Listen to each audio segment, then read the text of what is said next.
বিসমিল্লাহির রহমানির রহিম। আসসালামু আলাইকুম। কেমন আছেন সবাই? আশা করছি সবাই ভালো আছেন, আমিও ভালো আছি। স্বাগতম আমার রান্নাঘরে। আজ আমি তৈরি করে দেখাবো শুকনো চালের গুঁড়া দিয়ে পুয়া পিঠা বা তেলের পিঠা। অনেকে বলে থাকেন যে শুকনো চালের গুঁড়ো দিয়ে পুয়া পিঠা হয় না। আজকে আমি তাদের সেই ভুল ধারণা ভেঙে দিব। আজকে আমি শুকনো চালের গুঁড়া দিয়ে পুয়া পিঠা বানিয়ে দেখাবো। সেই জন্য আমি যা যা নিয়েছি, প্রথমে আমি নিয়েছি এখানে শুকনো চালের গুঁড়া, এটা হচ্ছে কি আটা, এখানে একটা ডিম, চিনি আর সামান্য লবণ। এখন আমরা কিভাবে শুকনো চালের গুঁড়া দিয়ে তেলের পিঠা বানানো যায় চলুন শুরু করি। এই তো আমি এখানে আধা কাপ পরিমাণ পানি নিয়েছি। আধা কাপ পানিতে আমি সামান্য যে চালের গুঁড়া নিয়েছিলাম সেখান থেকে সামান্য একটু চালের গুঁড়া দিব আর নাড়ব, আর একটু দিব, ব্যাস।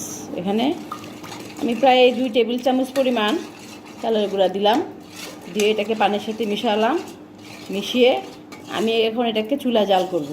চুলায় জাল করে হালুয়ার মতো একটা জিনিস তৈরি করব। আসুন আমরা চুলায় যাই। এই তো আমি এটা চুলায় দিলাম, দিয়ে এটাকে আমি অনবরত নাড়তে থাকবো, না হলে সেটা জমাট বেজে যাবে। এই জন্য আমি এটাকে অনবরত নাড়তে থাকবো।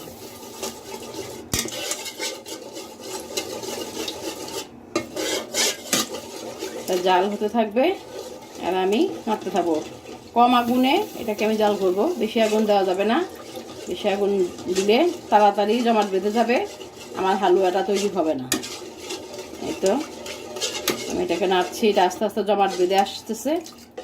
এটা আমি কম আগুন কমিয়ে রেখে পরে সেটাকে নাড়ছি।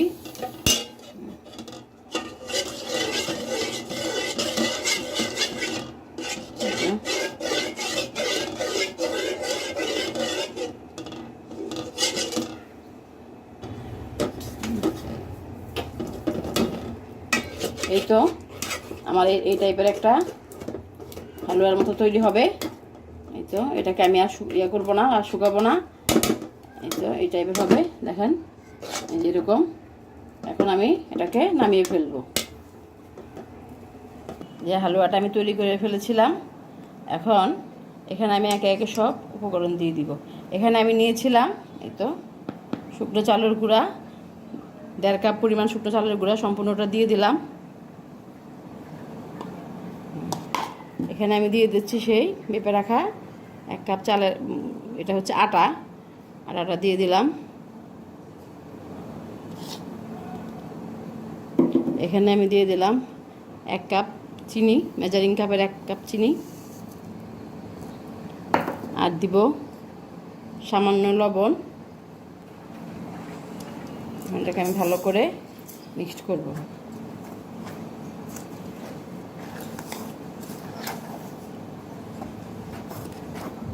আমি ভালো করে গরম থাকতে থাকতে এটাকে মিক্সড করব, তাহলে শুকনো চালের গুঁড়াটা কাঁচা কাঁচা ভাবটা থাকবে না, ওটার সাথে মিশে সুন্দর একটা ডো তৈরি হবে।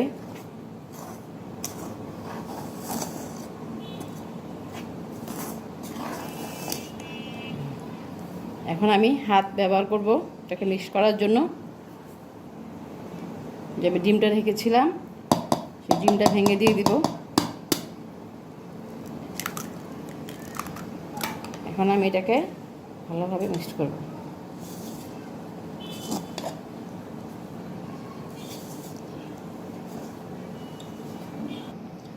আমি এটাকে মিক্সড করছি, একদম নিচ থেকে আমার ভালো করে মিক্সড করতে হবে। ডিম, আটা, চালের গুঁড়া, চিনি সব যখন একেবারে ভালো করে মিশে যাবে, তখন আমি অল্প অল্প করে পানি দিব। একবারে পানি দিব না, সামান্য পরিমাণ পানি দিব, আর এটাকে মিলাব। এটা একটু সময় সাপেক্ষ ব্যাপার, আস্তে আস্তে করতে হবে, না হলে বেশি দিলে মানে এটা দলা পাকিয়ে যাবে আটাটা। এই জন্য পানিটা আমি আস্তে আস্তে দিব।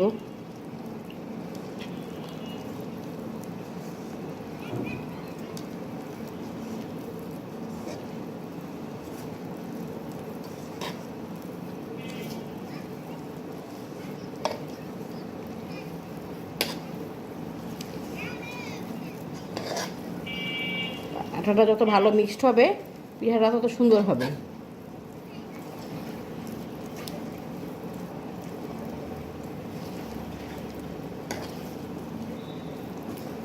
আমি আর একটু পানি দিয়ে দিচ্ছি।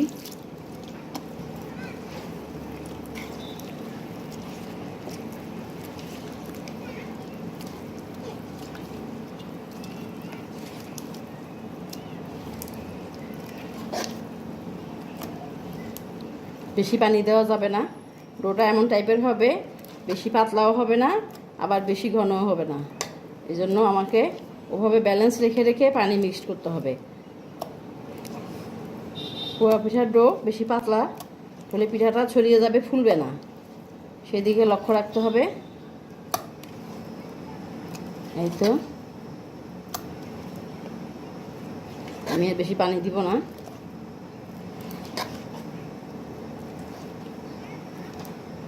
সামান্য একটু পানি দিব।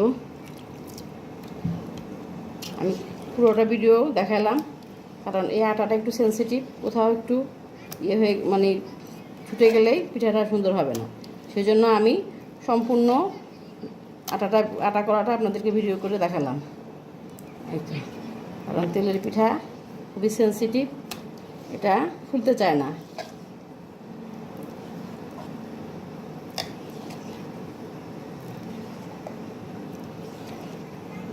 আমি কীভাবে পানি কতটুকু পানি মিশালাম পুরোটা আমি দেখালাম।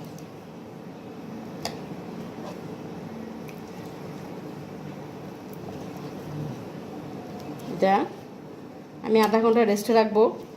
আধা ঘন্টা রেস্টে রাখার পরে এটা আরেকটু পানি ছাড়বে, যেহেতু চিনি দেওয়া আছে চিনিটা পানি ছাড়বে, সেই জন্য আমি এখন আর পানি দিব না, এরকমই থাকবে। এই যে আমার আটাটা দেখেন এরকমই থাকবে, এই যে এরকম একটা থিকনেস থাকবে। আমি কারণ এখন আর পানি দিব না, আমি আধা ঘন্টাটাকে রেস্টে রাখবো। পানি দিলে আমার আটাটা চিনি যেহেতু আছে গলে আরেকটু পানি ছাড়বে, সেই জন্য আমি এটাকে আর পানি দিব না, এভাবেই থাকবে। এই যে এরকম থাকবে, এই যে হ্যাঁ, এই তো হয়ে গেল আমার আটা করা। আমি এখন এটাকে আধা ঘন্টা রেস্টে রাখবো। আধা ঘন্টা পর যখন ভাজবো তখন আমি আবার দেখাবো। এই তো আমি চুলায় কড়াই বসিয়ে তেল দিয়ে নিয়েছিলাম, আমার তেলটা গরম হয়ে গেছে। এখন আমি একে একে সবগুলো পিঠা ভেজে নিব। প্রথমে আমি একটা পিঠা দিয়েই দেখি কী অবস্থা হয়। বিসমিল্লাহ।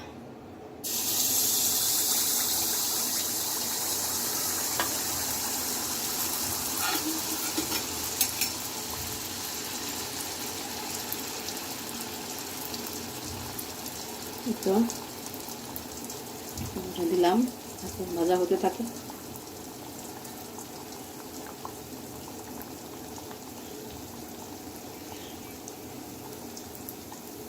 এটা পিঠাটা যখন উপরে উঠে আসবে তখন আস্তে আস্তে আমি উপর থেকে তেল দিব। তেল দিচ্ছি।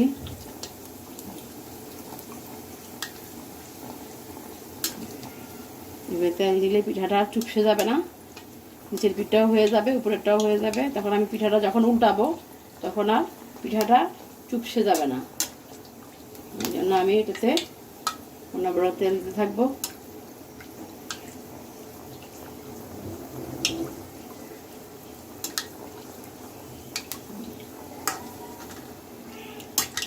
একটা পিঠ যখন হয়ে আসবে তখন আমি পিঠাটা উল্টে দিব, এটা হতে থাক।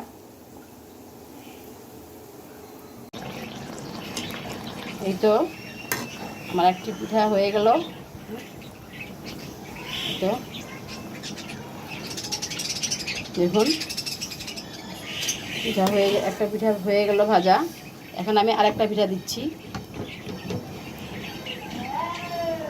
একটু কমিয়ে নেই।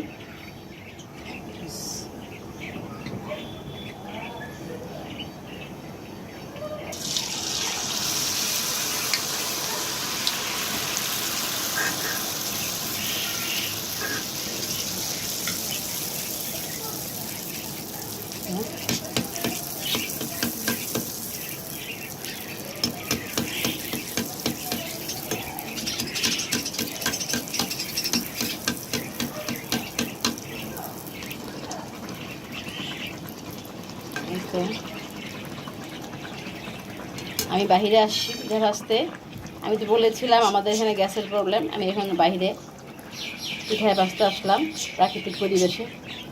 আরেকটা পিঠা ভেজে আপনাদেরকে দেখালাম। তো কারণ গ্যাস ভালো করে না হলে পিঠা ফুলবে না, আগুন ভালো চতুর্দিকে আগুন ভালো করে না পড়লে পিঠাটা ফুলবে না। এই জন্য আমি বাহিরে আসছি। এই তো হয়ে গেল আমার আরেকটা পিঠা ভাজা।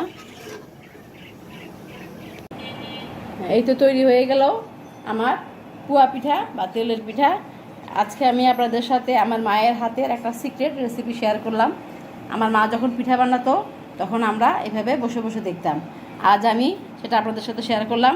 আশা করছি আপনাদের ভালো লাগবে। আপনারা এভাবে পিঠা বানিয়ে খাবেন।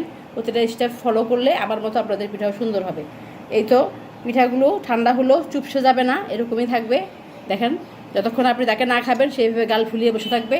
আপনি দেখেন পিঠাটা আমি ছিঁড়ে দেখাচ্ছি, ভিতরটা কত সফট এবং বাইরে অনেক সুন্দর।